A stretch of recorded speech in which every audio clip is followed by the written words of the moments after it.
Otetaanpa sitten esimerkkiä näistä. Haluatte lyhentää ansiosidonnaista työttömyysturvaa, joka monelle on turvaverkko, jonka siis poistaisitte. Se on nyt 500 päivää. Kuinka paljon lyhentäisitte? Tarkkaa päivää ei sille voi antaa, mutta sitä voidaan lyhentää sitä kautta, että alkupainotteisesti maksetaan enemmän sitä ansiosidonnaista työttömyysturvaa ja sitten annetaan insentiivit hakeutua uuteen työpaikkaan. Miksi te jos siinä ei kuinka onnistuta, paljon tätä lyhentäisitte? Koska se on ihan mahdoton tässä vaiheessa määritellä, mutta kaikki ne kokeilut, joita on esimerkiksi käytetty Tanskassa, niin on ansiosidonnaisenkin kohdalla niin toiminut aika hyvin. Eli meidän pitää luoda insentiivejä sille, että ihminen hakeutuu uudestaan peruspäivärahalle tippuminen aiemmin auttaa työpaikan löytämistä?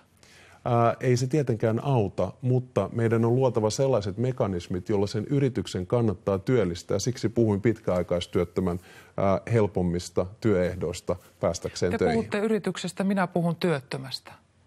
Miten tämä helpottaa tämän työttömän työllistymistä, että te annatte tämmöisen kannustimen? Se yritys on se, joka työllistää. Siis se yritys on, kysyitte, miten tämä helpottaa, se yritys on se, joka työllistää sen työttömän.